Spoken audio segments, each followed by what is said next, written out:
Yeah. Look at y'all. Y'all been waiting feverishly. A lot of people didn't think this could get done, but like a lot of other big challenges, we came to this new Congress with President Trump, the Republican Senate and House committed to fight for the American people and fix the problems that we inherited, to go and solve so many of the problems that American families have been struggling with. We've got to lower inflation. We've got to lower interest rates. We've got to get the economy moving again.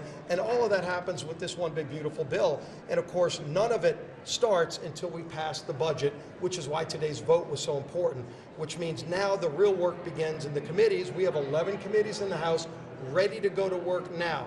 Over the next 2 weeks, as members are in their districts during Easter, the committees will be working and leadership will be meeting between the House and Senate, working with President Trump on the details to start that process the day we get back so that we can deliver real wins for the American people on a bill that makes sure no taxes go up, we produce more energy in America, we can deliver the border security that President Trump has already been implementing, but as Tom Homan would tell you, they need more funding. We need to strengthen our military to compete with China. Put more regulations in, get more regulatory control and relief so that we can have fair rulemaking that doesn't add cost to taxpayers. All of that's going to be done in this bill. Mr. Leader, can you explain and characterize why this was so tough at the last minute?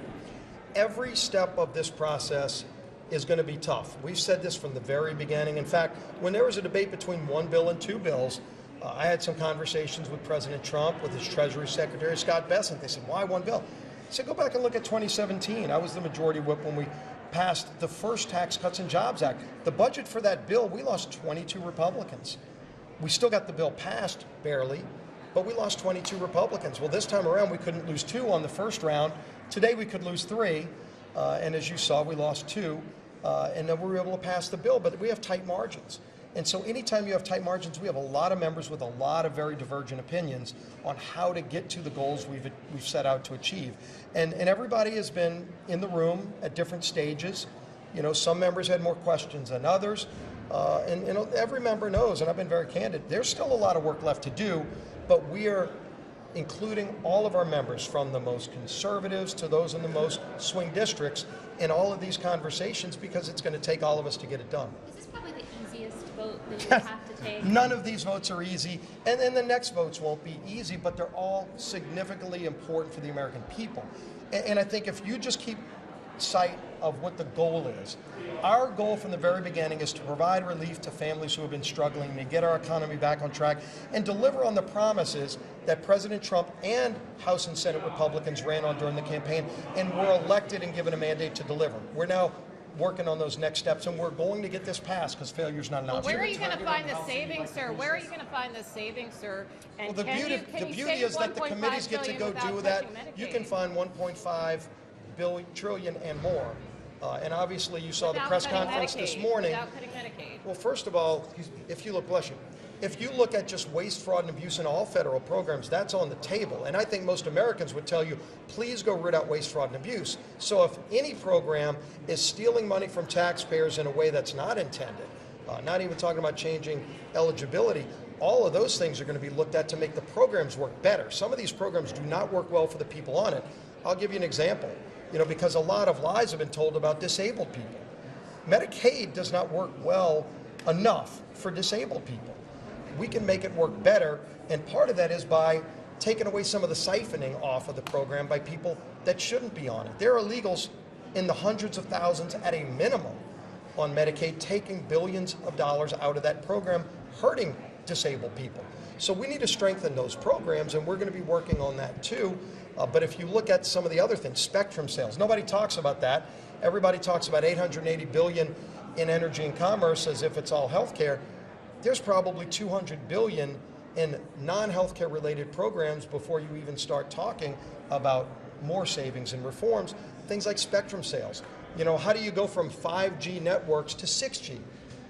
It's not just some clouds in the sky that you're dealing with. It's spectrum, which is a federal asset that we auction off every few years. What's been too long? Any of these companies that spend billions of dollars building out networks will tell you we need more spectrum made available, which means the federal government owns all of that, and we offer it up for sale every few years. And we generate tens of billions, if not close to $100 billion for the taxpayers. And that yields, by the way, billions more private investment. It's why you get economic growth when you lock in tax rates and make a more sane, common sense regulatory structure, because then you see private investment. I've heard these numbers, and you can talk to people in any walk of life in the private sector, in any industry. They will tell you there's trillions, $4-5 trillion of money sitting on the sideline, not being invested in America now until they see what the tax code looks like. Everybody's talking about tariffs right now. Most businesses are waiting to see what the tax code will look like before they make major investments. And they will tell you, if we just prevent a tax hike, which, by the way, every Democrat voted today to raise taxes, and they've said they wanted the tax rates to go up. We do not. And if we flatline and say no tax increases on American families, that alone will spur trillions of dollars more investment in our economy. And you could see 3% GDP growth, which would be not only great for the economy, more money in your pockets when you go to the grocery store, when you go to the gas station, but it also gives us, the federal treasury, more money coming in to lower the deficit. Mr. Leader, what's the timeline to get all this done? Yeah, the timeline to get this done is as quick as we can get it done. We've said, by the end of May, we want a bill through the House, to the Senate, on the President's desk. And we're talking to the Senate every step of the way. Again, you saw Speaker Johnson with Majority Leader Thune in the Senate today, giving a press conference, agreeing that there is no daylight between our two sides. We're going to be talking about the details of what our committees do.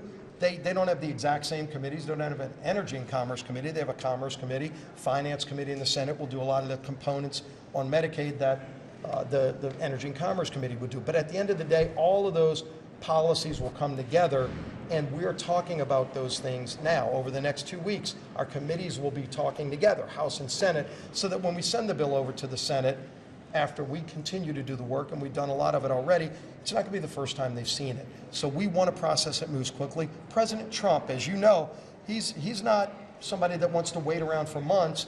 He wants to see the kind of economic growth and success so that families can get the benefits of what we do now, not have to wait till the end of the year. That's why we want to get it done by this summer.